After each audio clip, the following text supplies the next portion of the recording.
देखो, ये जब आप लोग मरते हैं, अरे अनंत बार मर चुके हैं, यानी शरीर छोड़ते हैं, तो आप जानते हैं शरीर छोड़ने के पहले आपको शरीर मिल जाता है, तब शरीर छोड़ते हैं। बहुत ध्यान से समझिए, इस शरीर को छोड़ने के पहले आत्मा को दूसरा शरीर मिल जाता है, तब वो इस शरीर को छोड़ता है। आप लोगों ने सांप देखा होगा। सांप अपने ऊपर के चमड़े को छोड़ता है, केचुल कहते हैं उसको। अपने ऊपरी तह के पूरे खोल को वो छोड़ देता है समय समय पर। लेकिन वो कब छोड़ता है? जब नीचे दूसरी तह आ जाती है तब छोड़ता है, वरना तो घाव हो जाएगा अगर उस चमड़े को निकालो तो।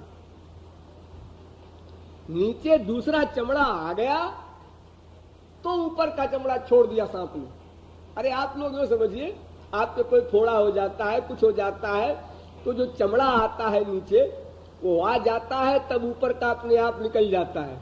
अगर जबरदस्ती आपने निकाला तो फिर आपका घाव हो जाएगा। जब नीचे चमड़ा आ गया तो ऊपर का निकल गया, यानी नीचे चमड़ा आ जाने पर ऊपर के चमड़े को छोड़ता है शरीर। तो जैसे सांप की केचुल जब नीचे की तह में उसके दूसरी चमड़ी आ जाती है तब सांप छोड़ता है, उसी प्रकार आत्मा को जब दूसरा शरीर मिल जाता है उसके बाद शरीर छोड़ता है। आपका एक्सपीरियंस ये नहीं हो सकता है, सूक्ष्म विषय है। लेकिन आप कहेंगे क्यों जी शरीर मिल जाता है? तो शरीर तो प्राकृत होगा, और प्राकृत शरीर तो जब इस शरीर से आत्मा निकलेगी तो दिखाई पड़ना चाहिए, और उसकी लंबाई चौड़ाई मोटाई कुछ तो होगी। जब आत्मा शरीर छोड़ती है तो आत्मा नहीं दिखाई पड़ती किसी को। भाई ठीक है, वो दिव्य है, हमारी आंखें प्राकृत, हमारी खोपड़ी प्राकृत, ठीक है, मान लिया। लेकिन जब शरीर लेकर आत्मा निकलेगी इस शरीर से, तब तो हमारे दृष्टिकोण में आंख से वो दिखाई पड़ना चाहिए। नहीं, क्यों? वह शरीर भी सूक्ष्म होता है। इस शरीर को छोड़ने के पहले सूक्ष्म शरीर से आत्मा बाहर निकलता है। तो सूक्ष्म शरीर आंख का सब्जेक्ट नहीं। फिर सूक्ष्म शरीर से वो जाता है अनेक लोकों में कर्म फल भोगने, नरक में, स्वर्ग में, जहां कहीं जाए। अगर वो भगवत प्राप्ति कर चुका है तो उसको दिव्य शरीर मिलता है, वो भी सूक्ष्म होता है। और अगर भगवत प्राप्ति नहीं किया, स्वर्ग जाना है तो स्वर्ग संबंधी शरीर मिलेगा, अगर नरक जाना है तो नरक संबंधी शरीर मिलेगा। सारे शरीर सूक्ष्म होते हैं, और उसी सूक्ष्म शरीर को लेकर के मां के पेट में भी जाएगा अगर कहीं जन्म लेना है। इस स्थूल शरीर जो आपके है, इसके साथ आपका एक सूक्ष्म शरीर भी है, एक कारण शरीर भी है।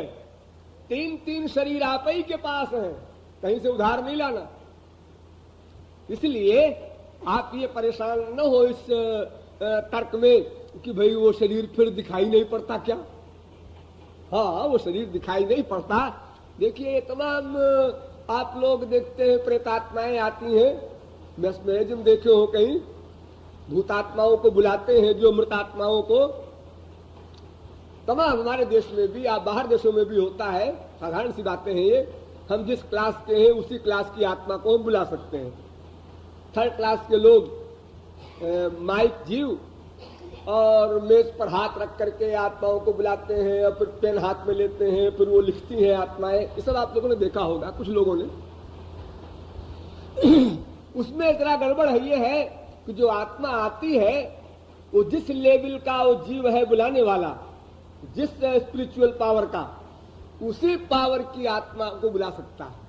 लेकिन जो आत्माएं वो बुलाता है वो माइक गंदी आत्माएं होती हैं, क्योंकि वो स्वयं गंदा है, स्वयं माइक है। तो गंदी आत्माएं आती हैं और धोखा ये देती हैं कि वो लिखती हैं मैं हनुमान हूं, मैं दुर्गा हूं। और आप जो बैठे रहते हैं उसके चारों ओर देखने सुनने के लिए अभी कौन आया है? ये लिख रहे हैं कि मैं हनुमान हूं, जय हो जय हो जय हनुमान जी की। वे मूर्ख व्यक्ति जो पूरी फिलॉसफी नहीं समझता है शास्त्रों वेदों की, वो चक्कर में आ गया।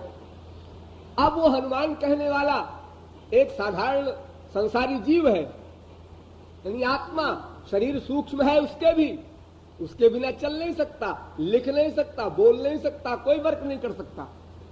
जितनी आत्माएं होती हैं ये शरीर युक्त ही रहती है, चाहे भोग योनि में रहे, चाहे कर्म योनि में रहे, कहीं भी रहे। तो फिर वे आज जैसे संसार में आपको कोई न जानता हो, कहीं पर ट्रेन में जा रहे हो, आप साहब क्या करते हैं? अब आप कुछ भी कह दीजिए, हम कलेक्टर है, कमिश्नर है, कुछ भी आप कह दीजिए, तो आप कौन सा सर्टिफिकेट मांग रहा है आपसे कोई? हम साहब व्यापारी है, क्या हमारे 4 मिले हैं, बोल दो, मनमाना गप झोंक दो, उसमें क्या लगता है, जरा प्रभावित हो जाएगा, बहुत बड़ा आदमी है। ऐसे ही वे आत्माएं जो आती हैं बुलाने पर, वो ऐसे झूठ बोल करके लोगों को अपना ठगा करती है, मनोरंजन किया करती है। और मूर्ख लोग जा जा करके वहां अपनी मनौती करते हैं, हमारी ये कामना पूरी हो जाए, वो पूरी हो जाए। ये सब बकवास की बातें हमारे देश में खूब हो रही है कई जगह। लेकिन ये फिलॉसफी समझे रहो कि महापुरुष को महापुरुष ही बुला सकता है, भी नहीं। स्वर्गीय आत्माओं को स्वर्गीय क्लास की आत्माएं बुला सकती हैं, और जो नारकी जीव है, संसारी आसक्त, ये अपनी क्लास के ही जीवों को बुला सकते हैं, और कोई आ ही नहीं सकता इनके बुलाने को। जैसे भक्त भगवान को बुलाता है क्योंकि वो दोनों एक क्लास के हैं, मायातीत हैं, ऐसे ही जिस क्लास का बुलाने वाला होगा, जैसे तमाम भूत प्रेत आप लोग देखते हैं ना, उसकी खोपड़ी पर देवी जी आई है, उसकी खोपड़ी पर हनुमान जी आए हैं, ये सब बकवास झूठ। सारे विश्व को मैं चैलेंज करता हूं, कोई सामने आकर सिद्ध करे। कोई देवी देवता भगवान हनुमान नहीं आ सकते किसी के अंतःकरण में, जब तक कि उसको भगवत प्राप्ति न हो जाए, माया निवृत्ति न कर ले, असंभव। इस संसार को ठगने के लिए कोई भी आया, उसने या तो देवी कह दिया, या तो फिर हनुमान कह दिया, या तो भैरव कह दिया अपना, ताकि संसार के मूर्ख लोग वहां वंदना किया करें, इनको शराब भेंट करो, इनको बकरा भेंट करो, कि जोकरी किया करते हैं सब लोग, और हत्याएं करते हैं उसके पीछे। तो आत्मा सदा शरीर युक्त रहता है, शरीर से पृथक नहीं होता, चाहे स्थूल शरीर हो, चाहे सूक्ष्म शरीर हो, चाहे दिव्य शरीर हो। तो देखो, एक आत्मा मैं, एक शरीर मैं, लेकिन शरीर प्राकृत है। केवल भगवान के लोक के शरीर को छोड़कर, ध्यान दो, केवल भगवान के लोक वाले शरीर को छोड़कर शेष सब शरीर प्राकृत है। चाहे वो स्वर्गलोक के शरीर हो, चाहे मृत्युलोक के, चाहे नरकलोक। स्वर्गलोक का शरीर जो होता है वो ऐसा होता है कि अगर आप लोगों को यहां दिखा दिया जाए, जितने बैठे हैं सब बेहोश हो जाए, हो सकता है हार्ट फेल भी हो जाए। इतनी सुंदरता होती है उसमें, इतनी चमक होती है, इतनी खुशबू होती है उसमें, उस खुशबू को आप बर्दाश्त नहीं कर सकते। लेकिन है माई गंगा नश्वर, यानी जो संसार में आप सुंदरता और सुगंधी आदि का अनुभव करते हैं, उन सबसे बहुत आगे है वो स्वर्ग का विषय, लेकिन है सब लिमिटेड और क्षणभंग। जैसे आपका शरीर है, आप अपने शरीर का अनुभव करते हैं, हाँ क्या है हमारे शरीर में, दूसरा भले ही अच्छा कहे। ऐसे स्वर्ग वालों को भी जो शरीर मिला है उसमें उनको सुख नहीं मिलता। क्या मेरे शरीर में क्या धरा, वो शरीर जो दो लोक वालों का है वो चिन्मय है, दिव्य है, मायातीत है। उस शरीर को देखकर बड़े बड़े परमहंस दीवाने हो जाते हैं, वो दिव्य चिन्मय शरीर। लेकिन वो शरीर इन आंखों से नहीं दिखाई पड़ता जब तक अधिकारी बन करके दिव्य दृष्टि न प्राप्त कर ले। भगवान श्री कृष्ण साथ घूम रहे हैं अर्जुन के सखा बन करके, और अर्जुन देख रहा है, लिपट रहा है, रोज खेल रहा है, सखा है, लेकिन वो ऐसा ही अनुभव कर रहा है जैसे हम आप एक दूसरे को अनुभव करते हैं। क्योंकि इनका शरीर कोई दिव्य तो नहीं है, तो हमारी तरह है बिल्कुल, ये भगवान भगवान नहीं हो सकते।